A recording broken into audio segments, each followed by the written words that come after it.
Sir हमारे नींद को लेकर कुछ मिथ्स हैं। पहला 4-5 घंटे की नींद काफ़ी होती है। देखिए 6 घंटे की नींद कम से कम चाहिए, नहीं तो brain will be ageing fast. Memory, focus, decision making सब गिर जाता है। नींद सिर्फ रेस्ट के लिए होती है? नो, द ट्रुथ इज नींद ब्रेन रिपेयर के लिए होती है। रात को ब्रेन टॉक्सिन्स क्लीन करता है, जो ब्रेन टॉक्सिन्स बनाता है, क्योंकि मेटाबॉलिज्म चलता ही रहता है ब्रेन में, तो टॉक्सिन्स बनते हैं। सो उनको क्लीन करना भी ज़रूरी होता है, जो कि CSF के माध्यम से क्लीन अप होता है।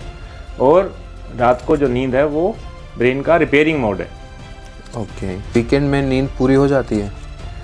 ब्रेन स्लीप का उद्धार नहीं करता कि मंडे टू सैटरडे हम केवल 5 घंटे सो रहे हैं और सैटरडे संडे को हम 8-8 घंटे सो रहे हैं, तो ऐसा नहीं चलेगा। ब्रेन फॉग हो जाएगा नहीं तो। So chronic sleep loss is equal to chronic memory loss, और बाकी दिनों में आपको ब्रेन फॉग जैसी स्थिति रहेगी। बच्चे कम नींद में एडजस्ट हो जाते हैं? पुअर स्लीप का मतलब है पुअर लर्निंग, और उनको अटेंशन प्रॉब्लम भी आती है, और उनको फिर इमोशनल प्रॉब्लम भी आती है। तो एडजस्ट तो हो जाते हैं, बट ओवरऑल उसका जो इम्पैक्ट है वो उनके बिहेवियर पर दिखाई देता है। बुढ़ापे में कम नींद चाहिए? नहीं। ओल्ड एज में क्वालिटी स्लीप और ज़्यादा इम्पोर्टेंट हो जाती है, और भी ज़्यादा इम्पोर्टेंट हो जाती है। डिमेंशिया और अल्जाइमर्स से बचना है तो हमें 5 घंटे 4 घंटे नहीं, हमें 6 घंटा 7 घंटा 7.5 घंटा तक सोना होगा, चाहे हमारी एज 65 या 70 ही क्यों ना हो। अल्कोहल से नींद अच्छी होती है या फिर नहीं?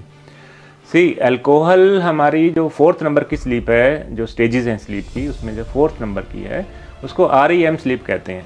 अल्कोहल REM स्लीप को तोड़ देता है। इसलिए सुबह उठकर लगता है सो तो रहा था बट फ्रेश नहीं हूँ। ये एक मिथ है। ओके। स्नोरिंग नॉर्मल है या फिर एब्नॉर्मल है? स्नोरिंग जो है उसको हम ऑफन स्लीप एपनिया भी कहते हैं, उसका एक साइन है बेसिकली। ये मेमोरी और ब्रेन ऑक्सीजन दोनों को डैमेज कर रहा है, उसको हमें ठीक करना है। मोबाइल देखकर नींद आ जाती है? यस, ये एक इम्पोर्टेंट चीज़ है। लोग कहते हैं कि अभी मुझे नींद नहीं आ रही, मैं कुछ देर के लिए रील्स और मोबाइल देख लूँ तब मुझे थकान हो जाएगी और मैं सो जाऊँगा। तो ये एक मिथ है। द ट्रुथ इज़ मोबाइल की जो ब्लू लाइट होती है वो मेलेटोनिन को ब्लॉक करती है, और मेलेटोनिन नहीं तो नींद नहीं। ब्रेन फॉग स्ट्रेस की वजह से होता है? नो।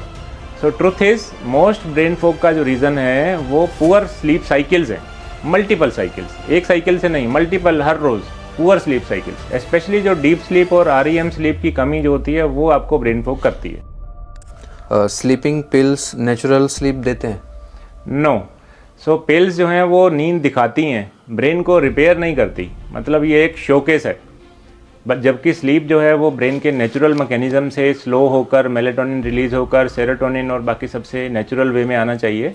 तो स्लीपिंग पिल अगर हम मेलेटोनिन भी क्यों ना हो वो एक एक्सटर्नल मेलेटोनिन है। यस, डॉक्टर्स जो हैं वो प्रेस्क्राइब करते हैं, मैं भी करता हूँ, but for the time being only. But we should revert back कि हम इस ढंग से कुछ करें कि वो अपने आप ही बिना दवाई के आपको नेचुरल वे में स्लीप आने लग जाए, तो ही ब्रेन की रिपेयर संभव है।